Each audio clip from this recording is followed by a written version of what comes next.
Hello students.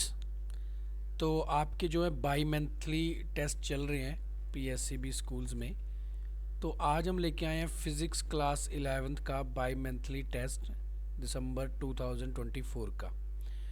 तो इसमें पहले हमारे पास एमसीक्यू है, तो हम देख लेते हैं। पहला हमारा जो एमसीक्यू है उसमें हमने क्या करना है। जो हमारा फर्स्ट एमसीक्यू है, where the pressure in a fluid at rest is same at all points which are at the same height, this is known as। यानी कि ये कौन सा लॉ है जिसने हमको बताया कि प्रेशर है जो फ्लूइड का रेस्ट में ऑल पॉइंट्स में सेम रहता है। तो ये हमारा जो लॉ था ये था हमारा पास्कल लॉ। तो इसमें हमारी डी ऑप्शन है जो वो सही आएगी, यानी कि Pascal law is the right answer. उसके बाद हमारा नेक्स्ट क्वेश्चन है, paint spray gun is a based on. Paint spray gun है जो वो किस प्रिंसिपल पे काम करती है, तो वो करती है बर्नौलीज थ्योरम पे काम करती है। तो ये हमारा A option is a right answer, Bernoulli's theorem. Now next question है हमारा third question, the temperature of the wire is a double the Young's modulus of elasticity. अगर टेम्परेचर हम किसी वायर का डबल कर देंगे तो उसको यंग्स मॉडुलस ऑफ इलास्टिसिटी में क्या फ़र्क पड़ेगा, वो डिक्रीज़ कर जाएगी। तो इसका D option is right answer, will decrease. Sharing stress change dash of the body, ये हमारा फोर्थ क्वेश्चन है। नेक्स्ट क्वेश्चन कि शेयरिंग स्ट्रेस चेंज होता है जब बॉडी की शेप चेंज हो जाती है, तो इसका मतलब उसको हम शेयरिंग स्ट्रेस बोलते हैं। उसके बाद बच्चों हमारे ना 2 मार्क्स के क्वेश्चन शुरू हो जाते हैं, यानी कि फर्स्ट 4 क्वेश्चन हमारे एमसीक्यू थे। उसके बाद 2 मार्क्स का हमारा जो फर्स्ट क्वेश्चन है वो है हमारा हुक्स लॉ। तो हुक्स लॉ हमारा बिल्कुल ही सिंपल लॉ होता है, आप जानते हो। Stress is directly proportional to strain. अगर हम बात करें, stress is directly proportional to strain. तो अगर हम इसको इक्वालिटी में लेके आए तो हमारे पास बनेगा stress is equal to constant term आ जाएगी, एक कांस्टेंट, साथ में आ जाएगा स्ट्रेन, मल्टीप्लाई स्ट्रेन। तो यही हमारा हुक्स लॉ है। तो हम जानते हैं कि हुक्स लॉ ने हमको बताया कि जब किसी ऑब्जेक्ट पे स्ट्रेस पड़ता है तो उसमें थोड़ा सा चेंज आ जाता है, जिसको हम बोल देते हैं स्ट्रेन। ये अलग अलग काइंड का हो सकता है, length wise, area wise, volume wise. तो यही हम लिखेंगे, the stress is directly proportional to strain is a Hooke's law.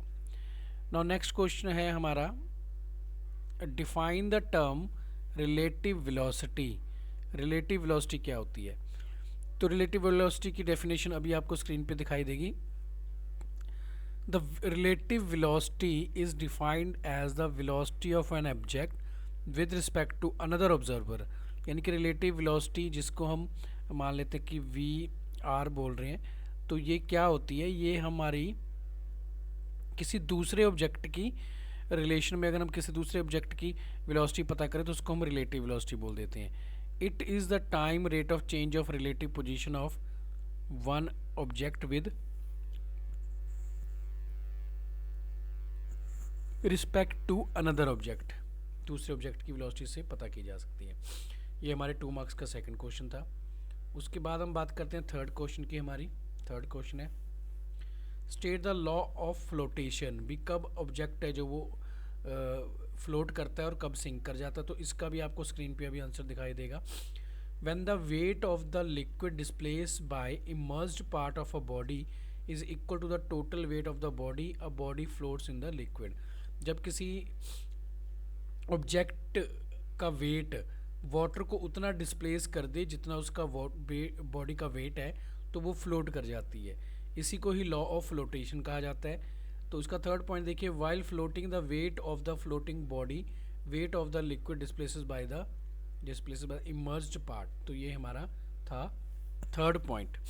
Third point हमारा, while floating the weight of the floating body is equal to weight of the liquid displaced by the immersed part. Now उसके बाद है हमारा next question number है third, derive the pressure gauge pressure expression. हाँ, gauge pressure expression है, तो ये भी अभी आपको जो है स्क्रीन पे दिखाई देगा गॉज प्रेशर का। तो इसमें देखिए सबसे पहले हमको दिखाया गया है कि ये हम शुरू हम करेंगे ये प्रेशर से। तो प्रेशर का फॉर्मूला हमारे पास होता है force upon area. Now we know that atmospheric pressure है जो हमारा वो पी ए के इक्वल है। Then P A is equal to W upon A बन गया, इनके weight upon area, and P A हम लिख सकते हैं वेट का formula mass into gravity upon A, then P A हमारे पास बन जाएगा रो वी जी अपॉन ए के बराबर। तो पी ए हमारे पास रो ए एच जी अपॉन ए के बराबर आ गया, तो पी ए रो एच जी बन गया। इसमें रो हमारी डेंसिटी ऑफ द फ्लूड है, एच इज़ द हाइट है and G is the gravity. तो गॉज प्रेशर हमारे पास पी माइनस पी ए के बराबर उसका फॉर्मूला बन जाएगा। या फिर हम ऐसे भी बोल सकते हैं जैसा कि लास्ट में लिखा हुआ है gauge pressure is equal P is equal to rho H G, ये हमारा गॉज प्रेशर का जो है आंसर था। उसके बाद हमारा नेक्स्ट क्वेश्चन है state the principal on which hydraulic lift works on explain it's working. ये भी आपको जो है अभी स्क्रीन पे इसका आंसर दिखाई देगा। Hydraulic pressure works on the principle of Pascal's law. तो ये पास्कल्स लॉ पे काम करता है। A principle in a fluid that states a pressure change occurring anywhere in the confined the incompressible fluid is transmitted throughout the fluid such as the same change occur everywhere। तो ये pascal law पे जो है based है hydraulic lift. Hydraulic lift से ये काम कैसे करता है, जब एक जगह पे हम प्रेशर लगाते हैं तो प्रेशर फोर्स लगाते हैं तो प्रेशर पूरी तरह से इक्वली डिस्ट्रीब्यूट हो जाता है। It states that a small force applied on the smaller portion, हम स्मॉल फोर्स लगाते हैं एक स्मॉलर पोर्शन पे, transmitted to the producer large force एक लगती है बिगर पिस्टन पे, और जो भी हम चीज़ को लिफ्ट करना चाहते हैं वो चीज़ हमारी जो है वो लिफ्ट हो जाती है।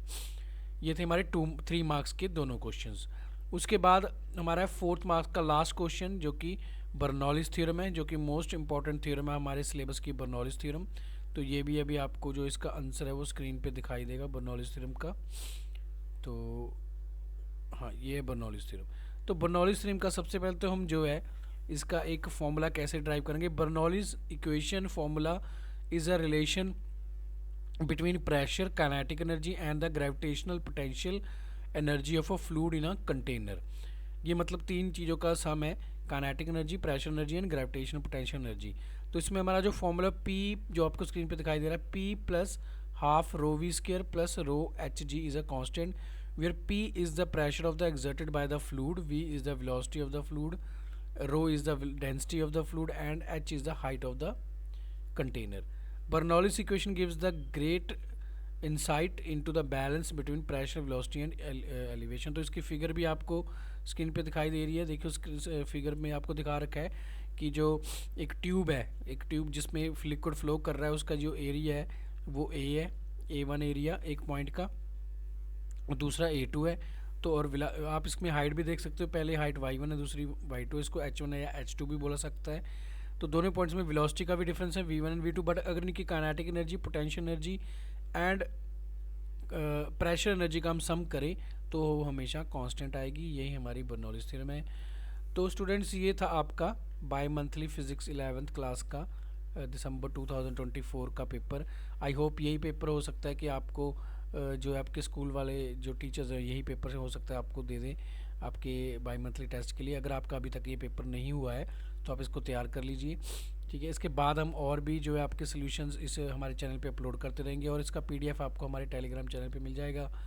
तो आप मेरे टेलीग्राम चैनल भी ज्वाइन कर लीजिए, और टेलीग्राम चैनल का डिस्क्रिप्शन और लिंक है जो वो भी आपको इस वीडियो के डिस्क्रिप्शन में मिलेगा। तो okay students, all the best exams के लिए। Take care and bye.